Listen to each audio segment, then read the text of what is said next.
দেখছেন নিউজ 18 বাংলা। আপনাদের সঙ্গে রয়েছি আমি রুমেলা। দিনভর কোথায় কি হচ্ছে, ঘটনাস্থলের লেটেস্ট আপডেট, পুঙ্খানুপুঙ্খ বিশ্লেষণ নিয়ে আপনাদের সঙ্গে দুয়ারের রিপোর্টার। আমরা শুরুতেই যে খবরের দিকে নজর রাখবো, 2017 সালে হংকংয়ে শ্লীলতাহানির মামলা, পুরুষ নার্সকে শ্লীলতাহানির অভিযোগ। ঘটনায় সেই সময় হংকং পুলিশের হাতে ধৃত এক ভারতীয় চিকিৎসক। হংকং পুলিশের হাতে ধৃত চিকিৎসক কি সন্দীপ ঘোষ। সন্দীপের সফর সঙ্গীদের দাবিতে জল্পনা, এ নিয়ে কথা বলবো। আমাদের সঙ্গে এই মুহূর্তে রয়েছেন প্রতিনিধি ইরন। যেই দাবি এই মুহূর্তে জল্পনা বাড়াচ্ছে তা হলো হংকং এর এই ঘটনায় ধৃত যে চিকিৎসক 2017 সালে, তিনি কি এই সন্দীপ ঘোষই?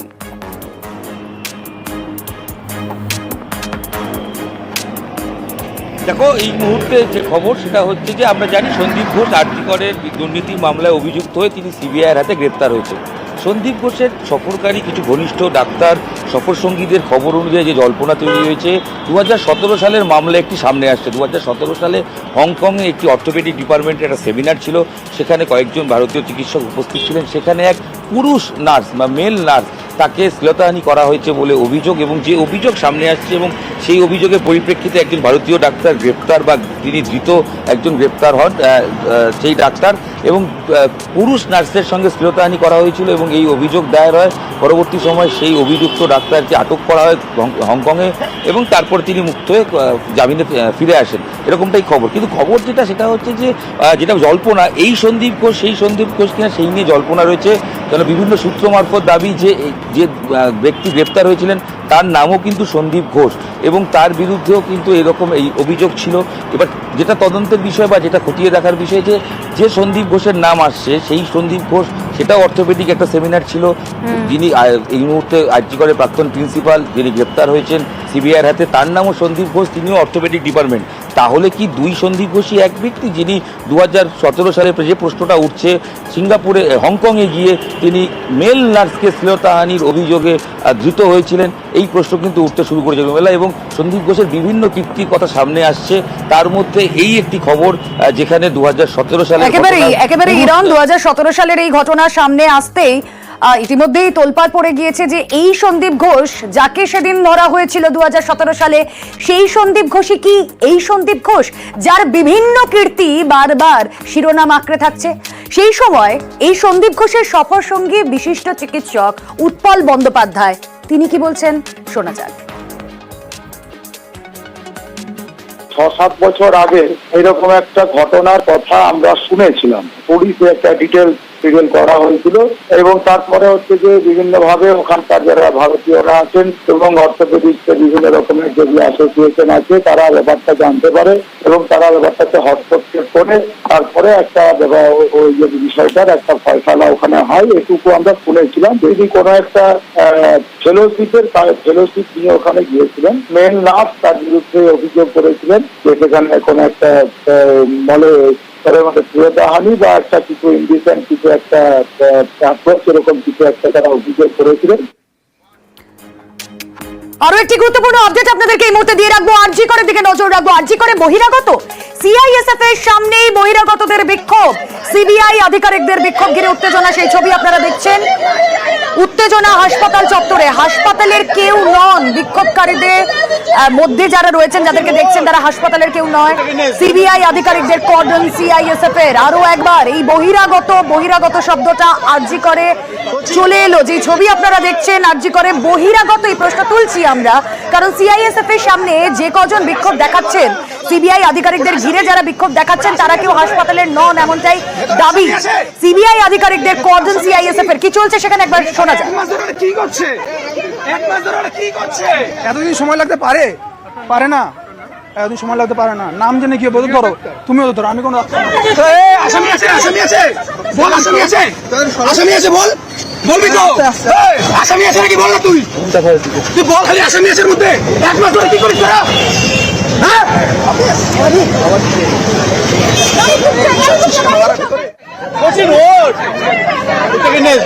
বিক্ষোভ দেখাচ্ছেন একদল এবং আমরা তুই তাকারি করতে শুনছি তাদের। এরা কারা? এরা বহিরাগত যদি হয় তাহলে এরা অ্যাক্সেস পেল কি করে? কারণ আজও যখন সুপ্রিম কোর্টে সওয়াল জবাব চলছিল সেখানে এই বহিরাগত তত্ত্বটা বারবার সামনে আনা হয়েছে যে সেখানে নিরাপত্তার কঠোর বেষ্টনী কেন নেই, কেন যে কেউ এই হাসপাতাল চত্বরে ঢুকে পড়তে পারে। সেই ছবি আপনাদেরকে দেখাচ্ছি, আমাদের প্রতিনিধি রৌনক এই মুহূর্তে রয়েছেন ঘটনাস্থল থেকে। রৌনক, যে ছবি আমাদের দর্শকদের দেখাচ্ছে নিউজ 18 বাংলা স্ক্রিনে, যে ছবি এখন যাচ্ছে, এরা কারা, কি জন্য তারা সিবিআই আধিকারিকদের ঘিরে বিক্ষোভ দেখাচ্ছে?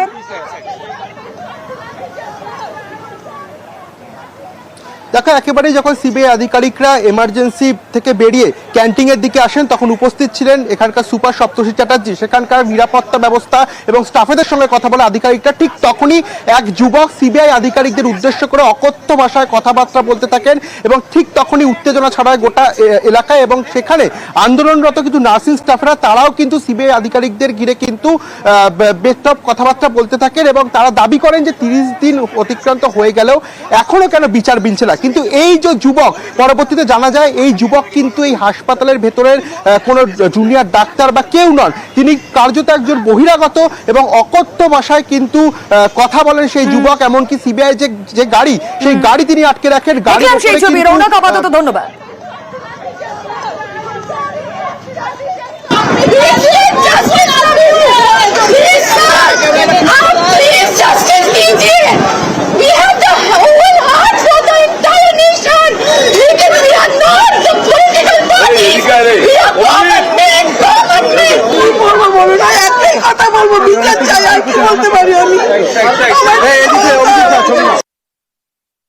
और ये धोनी की हुई जी गजब ग्रिप कैसे SRMB जैसे SRMB TMT बार की विन ग्रिप टेक्नोलॉजी सीमेंट के साथ बनाए मजबूत पकड़। Grip is important.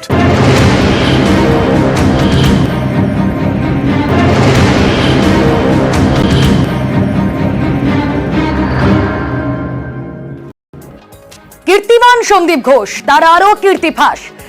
নিউজ 18 বাংলার এক্সক্লুসিভ অভিযোগ, আরজি করের অধ্যক্ষ থাকাকালীন বারুইপুরে প্রাইভেট প্র্যাকটিস করতেন সন্দীপ। এই বেআইনি কাজ যাতে ধরা না পড়ে তাই নানা চালাকি। অভিযোগ, রেজিস্ট্রেশন নম্বর ছাড়াই ছাপা হতো তার প্রেসক্রিপশন। সেখানে সন্দীপ ঘোষ নাম থাকতো না, থাকতো ইনিশিয়াল এস ঘোষ। প্রেসক্রিপশনে পুরো নামটাও লিখতেন না তিনি, শর্টে লিখতেন এস ঘোষ। দেখুন সেই ছবি যেখানে এস ঘোষ তার নাম দেওয়া। এখানে নমিতা সেবায়তন বারুইপুরে, এখানে যে প্রাইভেটে প্র্যাকটিস করতেন সন্দীপ ঘোষ, তার বক্তব্য শুনুন। একজন তিনি বলছেন যে হ্যাঁ, এখানে এই নমিতা সেবায়তনে তিনি প্র্যাকটিস করতেন। শুনুন একবার। উনি যেখানে আসতেন বৃহস্পতিবার করে আসবেন, বৃহস্পতিবারই আমাদের দোকান বন্ধ। ওদের লিস্টে ছিল সেই লিস্টটা কি চেঞ্জ হয়ে গেছে? মনে হয় চেঞ্জ হয়ে গেছে। মানে এখানে আসতো, মানে কোথায় বসতেন উনি? নমিতাতে তো ওনার পুরোনো লিস্টে তো ওনাদের নাম ওনার লিস্টটা পাল্টে দিয়েছে, এটা নতুন লিস্ট। কিন্তু নতুন লিস্টে এখন নেই, আগে বসতেন না, এখন বসেন। এই যে নতুন লিস্টের কথা বলা হলো, তার আগে পুরনো লিস্টের কথা আমরা বলছিলাম। এই পুরনো আর নতুন লিস্টও আপনাদের সামনে আনবো, তবে সরাসরি একবার কথা বলি। আমাদের প্রতিনিধি অর্পিতা হাজরা এই মুহূর্তে রয়েছেন সঙ্গে। অর্পিতা, এস ঘোষ নাম ব্যবহার করতেন তিনি, এবং যে বক্তব্য আমরা শুনলাম জনৈকের, তিনি বলছেন বৃহস্পতিবার করে চেম্বার করতেন এই নমিতা সেবায়তনে। কিন্তু একজন সরকারি হাসপাতালের চিকিৎসক, তিনি প্রাইভেটে প্র্যাকটিস করতেন কি করে without registration number, S Ghosh লিখে, তাও আবার দিনের পর দিন?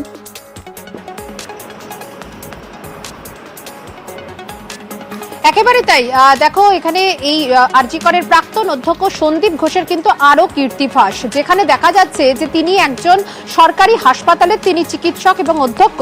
সেখানে তিনি বেআইনিভাবে বা বেনিয়ম করে তিনি সেখানে প্র্যাকটিস করতেন প্রাইভেটে, এই বারুইপুর সংলগ্ন স্টেশন সংলগ্ন এই নমিতা সেবায়তনে। এবং শুধু তাই নয়, সেখানে যে প্রেসক্রিপশন, সেই প্রেসক্রিপশনে ছিল ডক্টর এস ঘোষ, অর্থাৎ তিনি সন্দীপ ঘোষ তিনি লিখতেন না।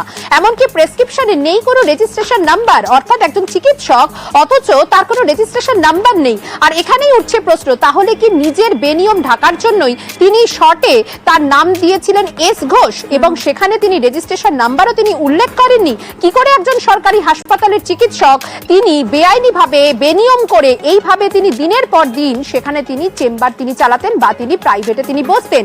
আর এই যে তুমি দেখছো লিফলেট, সেই লিফলেট আগে যখন ছিল সেখানে সন্দীপ ঘোষ আরজি করেন সেখানে বিভাগীয় প্রধান কন্ট্রোলে সেখানে ছিল। কিন্তু যবে থেকে সিবিআই রেডারে সন্দীপ ঘোষ আসে বা সন্দীপ ঘোষকে যখন গ্রেপ্তার করা হয়, আমরা দেখি প্রথম 16ই আগস্ট সিবিআই তাকে রাস্তা থেকে তাকে তুলে আনে এবং গত 2রা সেপ্টেম্বর তাকে গ্রেপ্তার করে।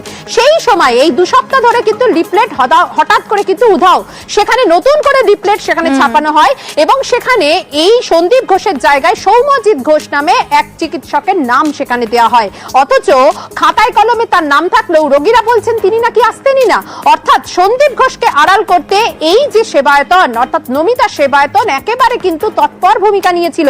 গতকাল আমরা যখন তাকে চেস করি সেখানে গিয়ে তারা কিন্তু পরিষ্কার করে প্রথমে আগে ডিনাই করে দেয়, একটি ব্রাঞ্চে বলে একেবারেই অর্পিতা সেই ছবি বরং আমাদের দর্শকদের দেখায়, তাহলে পুরোটা পরিষ্কার হবে যে এই এস ঘোষ তিনি সেখানে চেম্বার করতেন কি করতেন না। এই যে নমিতা সেবায়তন যে ছবি আপনারা দেখছেন তার 2টো ইউনিট। ফার্স্ট ইউনিটে যখন আমাদের প্রতিনিধি অর্পিতা হাজরা পৌঁছান কি হয় দেখুন। এই ব্রাঞ্চে বসতে দিন। আচ্ছা, কিন্তু আপনাদের এখানে প্রেসক্রিপশন যেটা সেই প্রেসক্রিপশন ব্রাঞ্চে বসতেন না, আমাদের আরেকটা ব্রাঞ্চ আছে রেলগেটের ব্রাঞ্চে, ওখানে আগে রেলগেটের ওখানে বসতেন, কিন্তু অ্যাড্রেস তো এখানে দেখা যাচ্ছে। আমাদের 2টোই ইউনিট। আচ্ছা, এবার নমিতা সেবায়তনী একটা ইউনিট 1 ইউনিট 2। আচ্ছা, আমাদের একটা ইউনিটে উনি আগে বসতেন। সেটা কোথায়? রেলগেট। রেলগেট থেকে এখান থেকে সোজা? হ্যাঁ, রেলগেটটা নাম লুকিয়ে প্র্যাকটিস করতেন সন্দীপ ঘোষ, এটা স্পষ্ট। কিন্তু ইউনিট 1 নয়, রেলগেটের ওপারে আরো একটা ইউনিট আছে, সেখানে রিসেপশনে যিনি বসেছিলেন ভদ্রলোকের কথা বললেন, আর তারপর আমাদের প্রতিনিধি অর্পিতা হাজরা সেখানেও পৌঁছে যান। দেখছেন আপনারা বারুইপুর রেলগেট, সেখানে এই চেম্বার। দাস মেডিকেল, সেখানে প্র্যাকটিস করতেন সন্দীপ ঘোষ। সেই ছবি আপনাদেরকে দেখাচ্ছি, এস ঘোষ সেখানে প্র্যাকটিস করতেন, এমনটাই বলছিলেন প্রথম ইউনিটের রিসেপশনিস্ট। আবারও আমাদের প্রতিনিধি অর্পিতা হাজরা তিনি ফিরে যান ইউনিট 1-এ, সেখানে তখন রিসেপশনিস্ট যিনি ছিলেন কি বলেন শুনুন। বলছি ম্যাডাম, এই আপনাদের এখানে বসতে না তো কোথায় বসতো ম্যাডাম? এখানকার প্রেসক্রিপশনে দেখছি নমিতা সেবায়তন লেখা, এখানে বসতাম কোথায় বলতে পারবো না। এই দেখুন আপনাদের এখানকার প্রেসক্রিপশন যে নমিতা সেবায়তন এবং অল ডিটেলস এই গ্রুপ এখানে বসতেন। না না, আপনাদের কি অন্য কোথাও কোনো ব্রাঞ্চ আছে? না, আপনাদের ব্রাঞ্চ নেই অন্য কোথাও? কিছুক্ষণ আগে একজন ভদ্রলোক ছিল, তিনি বললেন ওখানে গেছিলেন তো। হ্যাঁ, তো আপনি যখন জানেন তাহলে কি আপনি ডিনাই করছেন? না না, ওখানে যখন গেছিলেন ওখানে কি বলেছে? ওখানে যেটাই বলুন আপনাদেরকে জিজ্ঞাসা করছি। এখানে বসতো না, এইটাই বসতো না, এখন ওটাই বসতো কিনা আমি জানি না। আচ্ছা, আপনাদের এখানে এক ভদ্রলোক ছিল, তিনি বললেন যে এখানে বসতেন। কোথায়? এখানে? না না, এখানে মানে এখানে মানে এর যে ব্রাঞ্চটা রয়েছে সেখানে বসতেন। ওখানে বসতো কিনা আমি জানি না। প্রতিনিধির চোখা প্রশ্ন, তাতে খানিকটা ঘাবি খেলেন যেন এই রিসেপশনিস্ট। আমরা কথা বলেছিলাম এই নমিতা সেবায়তনের ইনচার্জ তার সঙ্গে, আমাদের প্রতিনিধি অর্পিতা হাজরা তিনি ফোনে কথা বলেছিলেন। শুনুন একবার টেলিফোনিক কনভারসেশন, কারণ তিনি তো বলছেন করতেন প্র্যাকটিস, কিন্তু 15 বছর আগে। আপনাদের এখানে এস ঘোষ অর্থোপেডিকের যিনি ডাক্তার, অর্থোপেডিক্সে ইনি বসতেন, রিসেন্ট পাস্টে তিনি গ্রেপ্তার হয়েছেন, সবটাই জানেন। কবে থেকে এখানে বসতেন?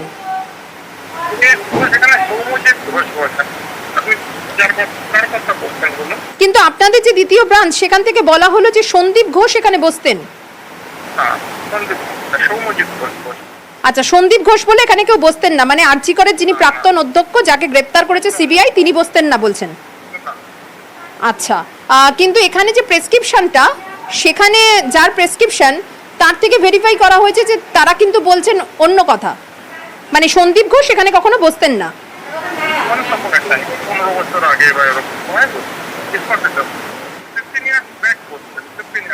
15 বছর আগে বসতেন। প্রাইভেটে উনি কি করে প্র্যাকটিস করতে পারেন? নরমাল ডাক্তার ছিলেন, তখন আমি তো ছিলাম না, যিনি শুনেছি আমি, তখন উনি 15 বছর আগে যখন বসতেন তখন তিনি কিছুই ছিলেন না, জাস্ট একটা এমএস অর্থোপেডিক ডাক্তার হিসেবে। হ্যাঁ, বলছি সন্দীপ ঘোষকে কখনো দেখেননি এখানে আসতে? এই সময় যখন বসতেন তখন তো আসতেন, তখন দেখেছি। সেই সময় যখন বসতেন তখন দেখেছি আসতে, সেই সময় মানে 15 ইয়ার্স ব্যাক। দুবার বললেন ইনচার্জ 15 ইয়ার্স ব্যাক, কিন্তু ছবিটা দেখুন তো এবার। একটা প্রেসক্রিপশন দেখাচ্ছি, ডেটটা কি বলছে? 15 ইয়ার্স ব্যাক হলে 2024 সাল কি করে হয়? 2024 সালের 16ই মে। 15 ইয়ার্স ব্যাক হলে তো 2009। 15 বছর আগে বসতেন, তাহলে 16ই মে 2024-এর এস ঘোষের নামে প্রেসক্রিপশন কি করে আসে?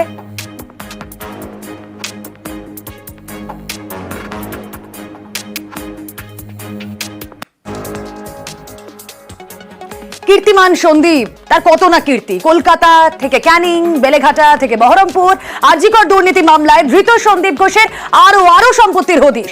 বহরমপুরে তার 1000 স্কোয়ার ফিটের ফ্ল্যাট। হ্যাঁ, সেই ছবি আপনাদেরকে দেখাচ্ছি। আসুন নিয়ে যাই আপনাদেরকে, আমাদের প্রতিনিধি প্রণব আরো ডিটেলে জানাতে পারবেন। প্রণব, এই সন্দীপ ঘোষ তার কলকাতা টু ক্যানিং, আমরা দেখতে পাচ্ছি বহরমপুরের ছবিও, কোথায় না তার সম্পত্তি রয়েছে। বহরমপুরের ছবিটা একটু আমাদের এক্সপ্লেন করো প্লিজ।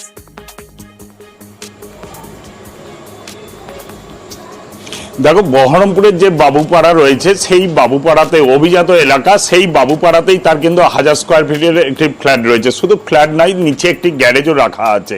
এবং যখন মুর্শিদাবাদ মেডিকেল কলেজে এই সন্দীপ ঘোষ HOD ছিলেন অর্থোপেডিক ডিপার্টমেন্টে, সেই সময় এই ফ্ল্যাটটি তিনি কেনেন। তবে ফ্ল্যাটের যে সমস্ত বাসিন্দারা রয়েছেন, বেশ কিছুদিন তিনি এই ফ্ল্যাটে আসেননি, তবে আগে কিন্তু মাঝে মধ্যে আসতেন। এবং ফ্ল্যাটের বাসিন্দাদের আরও অভিযোগ যে অনেক রাত্রি অবধি কিন্তু এখানে লোকের আনাগোনা ছিল। তবে ফ্ল্যাটে কারোর সঙ্গে মেলামেশা করা বা কোনো রকম কথাবার্তা বলা বা কোনো সাহায্যে লাগা, তিনি যে একজন চিকিৎসক, বড় চিকিৎসক ছিলেন, সাহায্য, সেই ব্যাপারে কিন্তু তারা কোনো রকমভাবে সাহায্য পাননি। এবং সে ফ্ল্যাটেরই এক বাসিন্দা জানান যে তার স্ত্রী যে সময় তোমার গৃহপ্রবেশ ঘটেছিল, সেই সময় কিন্তু তার স্ত্রীও এসেছিলেন। তারপর থেকে কিন্তু তার স্ত্রীকে দেখতে পারেননি, তবে তার কেয়ারটেকার ছিল, সেই কিন্তু দেখাশোনা করতো। তবে এখনো পর্যন্ত প্রতি মাসে যে মেনটেনেন্স খরচটা লাগে সেটা কিন্তু অনলাইনে তিনি পাঠিয়ে দেন বলেন কিন্তু যে ফ্ল্যাটের যারা দায়িত্বে রয়েছেন তারা কিন্তু জানিয়েছেন। তবে ফ্ল্যাটের কোনো বাসিন্দার সঙ্গে তাদের কোনো রকম ভাবে যোগাযোগ ছিল না। এবং তিনি যখন থাকতেন এখানে, তখন ওই সকালবেলাতেই তিনি বেরিয়ে যেতেন, আবার রাত্রিবেলাতে আসতেন। এবং সেই সময় কিন্তু তার সঙ্গে প্রচুর লোকজন আসতো বলে কিন্তু দাবি। তবে ফ্ল্যাটের বাসিন্দারা বলছেন তিনি যে ঘটনার সঙ্গে যুক্ত তারা জানতে পেরে তার যেন চরমতম শাস্তি হয়, সেটা কিন্তু তারা। বাড়ি, ভিলা কি না রয়েছে এই সন্দীপ ঘোষের, আসুন বক্তব্য শোনা যাক। আসা যাওয়া করতো, হয়তো কাজের মেয়ে এসে কাজ টাজ করতো, তখন হয়তো রাত্রিরে ঢুকতো, আবার ভোরবেলা হয়তো উনি চলে যেতেন। মানে কোনো কথাবার্তা কিছুই হয়নি। কাজের মেয়ে এসে কাজ করছে, তখন বুঝতাম হয়তো ডাক্তারবাবু আসবেন না। এখন তো দেখি না, দরজাটা খোলে না, তাও 4-5 বছর হয়ে গেল না, এখন তো আর দেখি না। সম্ভবত আমার মনে হয় 2014 মানে বিল্ডিং যখন প্রথম এটা শুরু হয় আর কি, তখন থেকেই সম্ভবত আছে। কারণ আমি 2015 সালের এপ্রিল মাসে 30 তারিখে এখানে এসেছি, গৃহপ্রবেশ করেছি, তখন এসে দেখেছি ওনার ফ্ল্যাট আছে। না, এখন বর্তমানে বহুত দিন দেখি না ওনাকে। 3-4 বছর আগে এরকম হয়তো দেখেছি, তালা দেওয়া থাকে সবসময়। আমি কোনোদিন ওনার ফ্যামিলিকে দেখিনি, আমি ওনাকে একাই দেখেছি। থ্রেট কালচার, এই শব্দবন্ধ মনে করিয়ে দেয় উত্তরবঙ্গ মেডিকেলকে। উত্তরবঙ্গ মেডিকেলে থ্রেট কালচার এবার কড়া পদক্ষেপ। কাউন্সিলের বৈঠকে করা সিদ্ধান্ত, 3 আধিকারিককে ছুটিতে পাঠানোর সিদ্ধান্ত। অভিযুক্ত 5 পড়ুয়াকে বহিষ্কার, 3 জন হাউস স্টাফকে বরখাস্ত করা হলো। অভিযুক্ত এক ইন্টার্নকে সাসপেন্ড, অভিজ্ঞদের বিরুদ্ধে অভিযোগ দায়ের। আরো ডিটেলে জানাবেন পার্থ, প্রতিনিধি রয়েছেন সঙ্গে। পার্থ,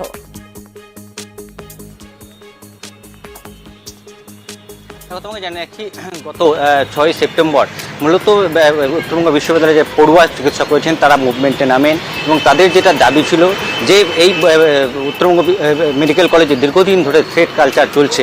এটা একটা থ্রেট সিন্ডিকেট গড়ে উঠেছে, যার নেতৃত্বে রয়েছে শাসক ঘনিষ্ঠ ছাত্র নেতারা। এবং তার মধ্যে অন্যতম শীর্ষ হলো, যার অঙ্গুলি হেলনে চলতো, তিনি হলেন সেই অভিজ্ঞ দে, যার নামে কিন্তু ইতিমধ্যেই মাটিগাড়া থানায় উত্তরবঙ্গ মেডিকেল কলেজ কর্তৃপক্ষ এফআইআর দায়ের করেছে। এবং তারপরে সেদিনকার গত 6 সেপ্টেম্বর আমরা দেখি অনেক রাত পর্যন্ত ডিনকে ঘেরাও করে রাখে। কেন? ডিনের বিরুদ্ধে যে অভিযোগ তোলে, তিনি এই থ্রেট কালচারের অন্যতম মাথা। এবং এমনকি যে মার্কশিটও কিন্তু মার্কস ট্যাম্পারিং করা হতো এবং যে ফেল করা ছাত্রছাত্রীদের পাস করে দেওয়া হতো। এবং গোটা বিষয়টি নাকি চালাতেন এই অভিজ্ঞ এবং তার কিছু ঘনিষ্ঠ লোকেরা। স্বাভাবিকভাবে ডিনের উপরে চাপ বাড়ে এবং ওই দিনই 6 সেপ্টেম্বর রাতে ডিন, সহকারী ডিন দুজনেই কিন্তু পদত্যাগ করেন।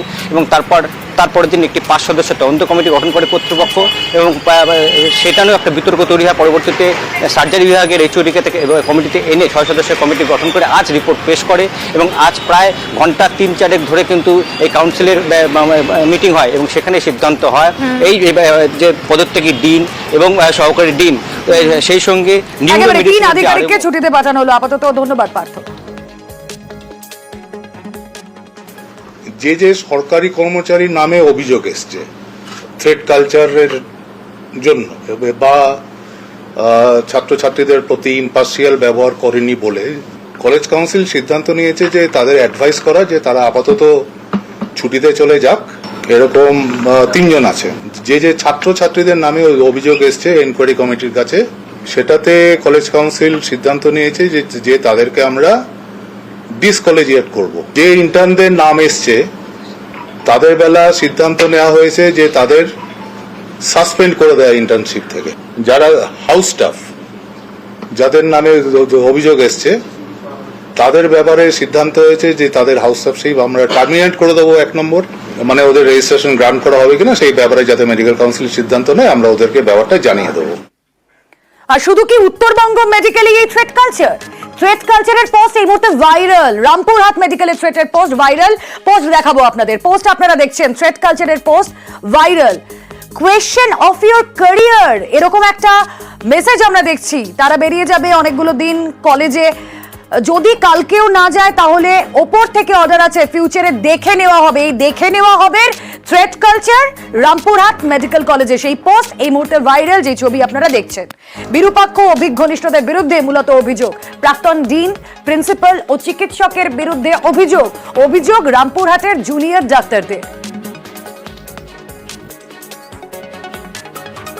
অভিজ্ঞ ঘনিষ্ঠ বিশেষ কিছু ছাত্র তারা রীতিমতো কলেজ কাউন্সিল রুমের কর্তৃপক্ষকে শাসায়, আমাদের সঙ্গে বাগবিতণ্ডায় জড়ায়, রীতিমতো ঝামেলা করতে আসে। আমাদের ওই থ্রেড সিন্ডিকেটের সঙ্গে সরাসরি যুক্ত ছিল এক্স ডিন ডক্টর স্বরূপ ঝা, তিনি পুরো ব্যাপারটাকে মনিটরিং করতেন। এখানে প্রিন্সিপাল ডক্টর করবী বরানো ছিলেন, তিনিও ম্যানিপুলেশন করতেন। তিনি যারা শর্ট চড়াতো এর বিরুদ্ধে তাদেরকে ডেকে তাদেরকে থ্রেটনিং করা, ভয় দেখানো হয়েছেন। বলতে ঠিক কি হতো, তোমার ক্যারিয়ার দেখে নেবো, তোমাকে এখনো এখানে 5 বছর থাকতে হবে, তুমি সেইভাবে নিজের গতিবিধি সামলাও। এখনো কি বর্তমানে চলছে? এখনো চলছে, এখনো ভিতরে ছাত্রদের থ্রেটনিং করা হচ্ছে বিভিন্ন ইস্যুস নিয়ে। এবং শুধু ছাত্র নয়, কলেজের প্রত্যেকটা স্টাফ, কলেজের প্রত্যেকটা টিচার আতঙ্কিত। রামপুরহাট গভর্নমেন্ট মেডিকেল কলেজের থ্রেট এখনো চালিয়ে যাওয়া হচ্ছে, যে অভিজ্ঞ বা তাদের বিরুদ্ধে কথা বললে এখনো অনেক কিছু কনসিকুয়েন্সেস ফেস করতে হতে পারে। যেমন আমাদের হুমকি দেওয়া হয় রেজিস্ট্রেশন আটকে দেবো, জুনিয়রদের হুমকি দেওয়া হয় পাস ফেল নিয়ে। অভিজ্ঞ এবং অনিকেত গাঙ্গুলি এবং বিরূপাক্ষ বিশ্বাসের যে অনুগামীরা রয়েছে তারাই এইসব অনুগামীরা কারা, তাদের মধ্যে প্রধান হচ্ছে মিঠুন মজুমদার।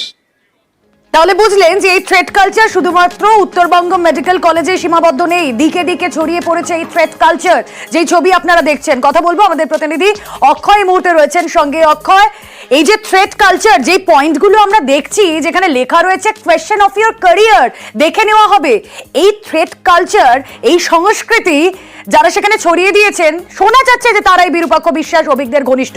বিরূপাক্ষ বিশ্বাস অভিজ্ঞদের ঘনিষ্ঠ হলেই কি এই থ্রেট দেওয়ার ছাড়পত্র পাওয়া যায়?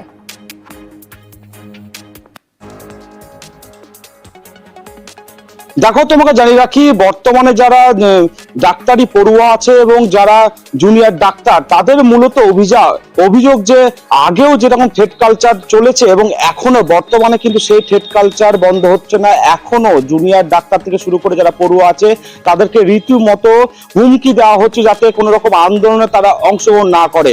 এবং ইতিমধ্যে সমাজ মাধ্যমে একটি পোস্ট ভাইরাল হয়েছে যে অভিজ্ঞ চিকিৎসক এবং বিরূপাক্ষ বিশ্বাসের যারা ঘনিষ্ঠ, বিশেষ করে এক্স ডিন স্বরূপ সাহা এবং যে প্রিন্সিপাল বর্তমানে যে করবী বড়াল এবং চিকিৎসক অনিকেত গাঙ্গুলি সহ বেশ কয়েকটি ডাক্তারি পড়ুয়ার নামে একটি পোস্ট ভাইরাল হয়েছে এবং থ্রেট কালচারের সাথে তারা যুক্ত আছে এবং বর্তমানে তারা থ্রেট কালচার চালাচ্ছেন। যদিও সেই পোস্টের নিউজ 18 বাংলা সত্যতা যাচাই করেনি এবং এই থ্রেট কালচার নিয়েই গত কয়েকদিন আগে একটি বৈঠকও হয়েছিল এবং সেই বৈঠক থেকে ময়ূখ সাহা নামে একজন পড়ুয়াকে 3 মাসের জন্য হোস্টেল থেকে সাসপেন্ড করা হয়েছে এবং এখনো পর্যন্ত আতঙ্কিত আছেন যারা পড়ুয়া আছে ডাক্তারি এবং জুনিয়র ডাক্তাররা। এবং তাদের একটাই দাবি যে আগে যেরকম থ্রেট কালচার ছিল সেটা কিন্তু এখনো বন্ধ হয়নি। সংবাদ মাধ্যমে খবর হওয়ার পরও তারই নিদর্শন আমরা দেখছি। অক্ষয়, আসলে এই ধরনের অভিযোগ যখন ওঠে তখন এক পক্ষ সরব হয় আর এক পক্ষ পুরো বিষয়টাকে ডিসকার্ড করে।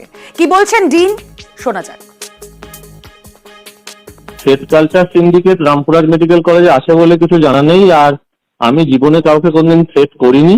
থ্রেট করা কি সেটা আমি জানিও না। কোনোদিন কোনো ছেলেকে আমি ধমকাইনি বা কোনোদিন ছেলেকে আমি তুইও বলিনি। আমি স্টুডেন্টদের তো তুমি বলে কথা বলি।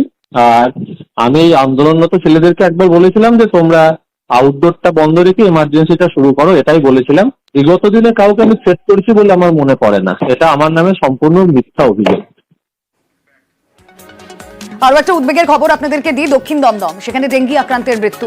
ডাক্তারদের কর্মবিরতির জেরে মেলেনি পরিষেবা, কর্মবিরতিকেই দায়ী করছেন মৃতের পরিবার। হাসপাতালে পরিষেবা না মেলার অভিযোগ। দক্ষিণ দমদম পুরসভার স্বাস্থ্য বিভাগের উদাসীনতা এবং সরকারি হাসপাতালে আন্দোলনের জেরে পরিষেবা পাননি তারা, এমনটাই অভিযোগ করছেন মৃতের পরিবার। বিশ্বজিৎ প্রতিনিধি রয়েছেন আমাদের সঙ্গে। বিশ্বজিৎ, ফি বছর দক্ষিণ দমদম পুরসভা এলাকায় এই ডেঙ্গিতে আক্রান্ত হয়ে মৃত্যুর অভিযোগ ওঠে ভুরি ভুরি, কিন্তু এবার মৃতের পরিবার এক্স্যাক্টলি কি অভিযোগ করছেন? এই কর্মবিরতি কি দায়ী এই মৃত্যুর নেপথ্যে?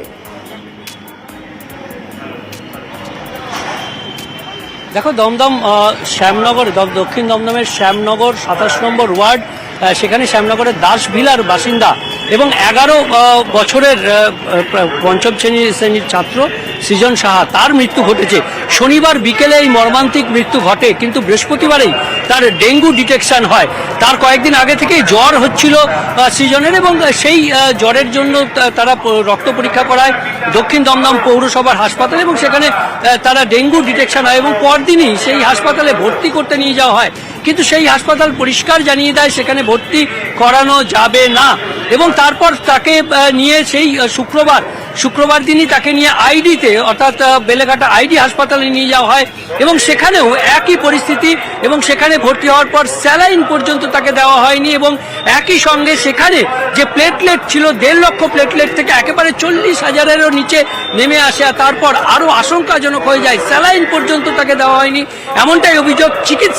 চিকিৎসকের অভাবে এই ধরনের যে কাজ হয়েছে বলেই পরিবারের তরফে অভিযোগ করা হয়েছে। আইডি হাসপাতালে যেমন এই অভিযোগ করা হচ্ছে, তখন তারা শনিবার যখন এই পরিস্থিতি হয়, আরও অবনতি হয়, তখন বেসরকারি হাসপাতালে নিয়ে যাওয়া হয় সৃজনকে, এবং সেখানেই শনিবার বিকেলে তার মৃত্যু হয়। আর এই গোটা ঘটনায় পরিবার দায়ী করছে যে জুনিয়র ডাক্তার যারা এই ধর্মঘট করছেন, কর্মবিরতি করছেন, সেই কর্মবিরতির জন্য চিকিৎসকের অভাবকেই দায়ী করছেন। যদিও দক্ষিণ দমদম পৌরসভা, যে পৌরসভার পরিষেবা নিয়ে এর আগেও আমরা খবর করেছিলাম যে গত জুন মাসে, সেখানেও বিশ্বজিৎ, আমার প্রশ্নটা ঠিক এই জায়গায়, যখন প্রত্যেক বছরই একই সমস্যা দেখা দেয় দক্ষিণ দমদম পুরসভা এলাকায়, তখন গোড়ায় গিয়ে সমস্যার সমাধান কেন সম্ভব হয় না? কেন নির্মূল করা যায় না? কেন সমস্যাটা এক্স্যাক্টলি কোথা থেকে হচ্ছে অ্যাড্রেসড হয় না?